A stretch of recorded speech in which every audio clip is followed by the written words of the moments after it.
दैनिक जागरण का संपादकीय डिक्टेशन। गति 90 और 100 शब्द प्रति मिनट। 90 शब्द प्रति मिनट स्टार्ट होगा 5 सेकेंड बाद।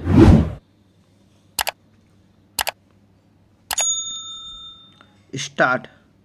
G20 समूह के देशों की भ्रष्टाचार विरोधी मंत्रिस्तरीय बैठक को संबोधित करते हुए प्रधानमंत्री नरेंद्र मोदी ने यह जो कहा कि भ्रष्टाचार का सबसे ज़्यादा प्रभाव गरीब और हाशिए के लोगों पर पड़ता है, वह एक यथार्थ है और इसकी कोई भी अनदेखी नहीं कर सकता।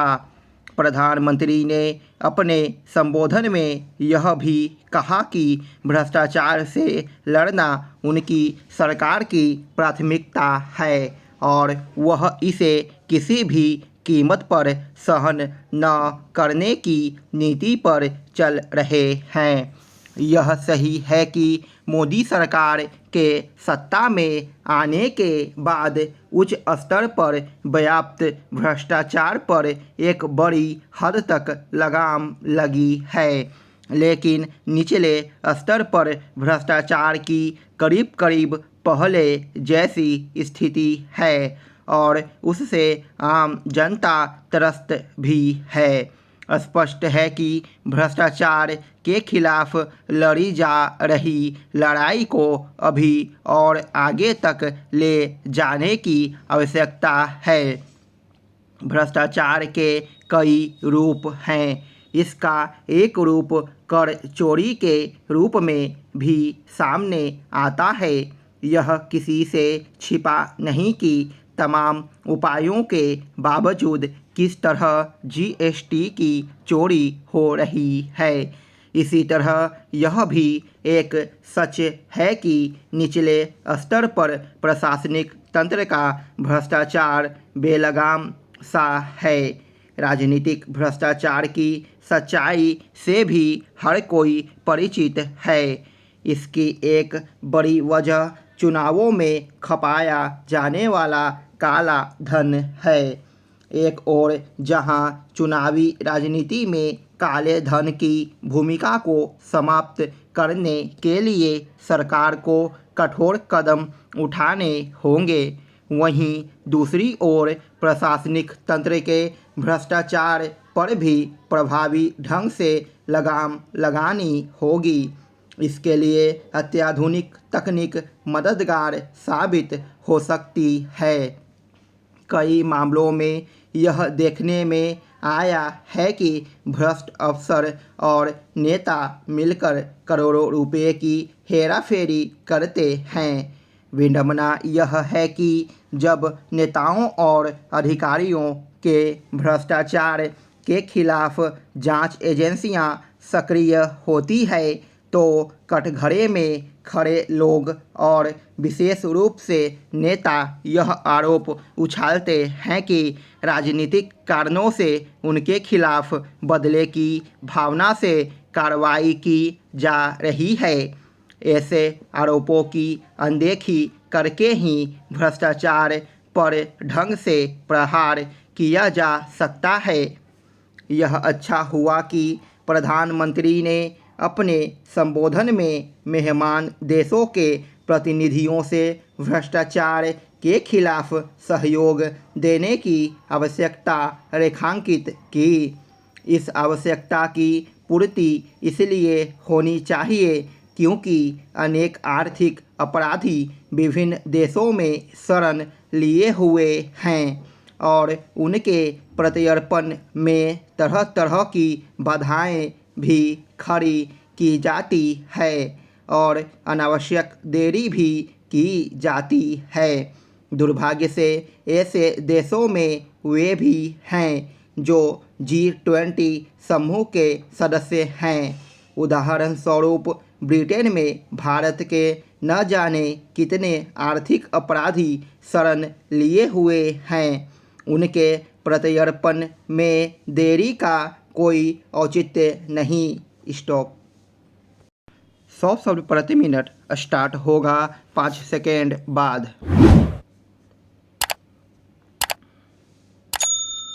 स्टार्ट। G20 समूह के देशों की भ्रष्टाचार विरोधी मंत्री स्तरीय बैठक को संबोधित करते हुए प्रधानमंत्री नरेंद्र मोदी ने यह जो कहा कि भ्रष्टाचार का सबसे ज़्यादा प्रभाव गरीब और हाशिए के लोगों पर पड़ता है, वह एक यथार्थ है और इसकी कोई भी अनदेखी नहीं कर सकता।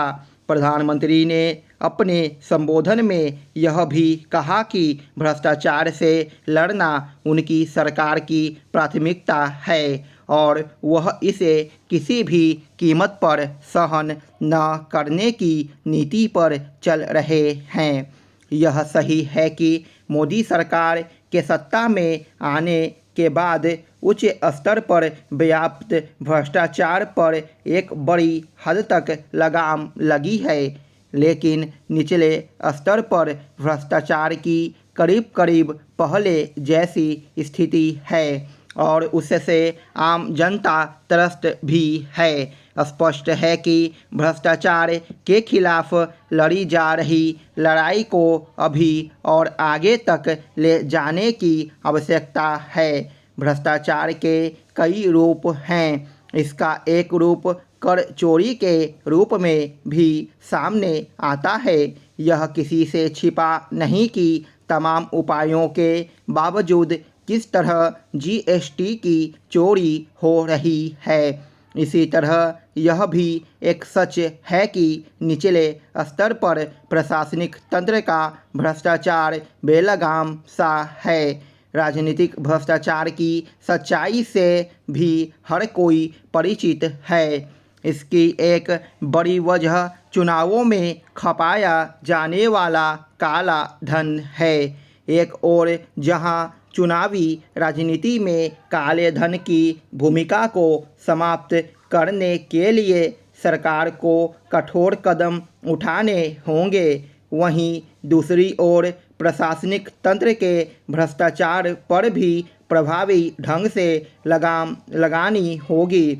इसके लिए अत्याधुनिक तकनीक मददगार साबित हो सकती है। कई मामलों में यह देखने में आया है कि भ्रष्ट अफसर और नेता मिलकर करोड़ों रुपए की हेराफेरी करते हैं। विडंबना यह है कि जब नेताओं और अधिकारियों के भ्रष्टाचार के खिलाफ जांच एजेंसियां सक्रिय होती है तो कटघरे में खड़े लोग और विशेष रूप से नेता यह आरोप उछालते हैं कि राजनीतिक कारणों से उनके खिलाफ बदले की भावना से कार्रवाई की जा रही है।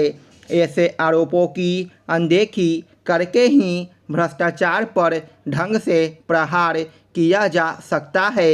यह अच्छा हुआ कि प्रधानमंत्री ने अपने संबोधन में मेहमान देशों के प्रतिनिधियों से भ्रष्टाचार के खिलाफ सहयोग देने की आवश्यकता रेखांकित की। इस आवश्यकता की पूर्ति इसलिए होनी चाहिए क्योंकि अनेक आर्थिक अपराधी विभिन्न देशों में शरण लिए हुए हैं और उनके प्रत्यर्पण में तरह तरह की बाधाएं भी खड़ी की जाती है और अनावश्यक देरी भी की जाती है। दुर्भाग्य से ऐसे देशों में वे भी हैं जो G20 समूह के सदस्य हैं। उदाहरण स्वरूप ब्रिटेन में भारत के न जाने कितने आर्थिक अपराधी शरण लिए हुए हैं। उनके प्रत्यर्पण में देरी का कोई औचित्य नहीं। स्टॉप।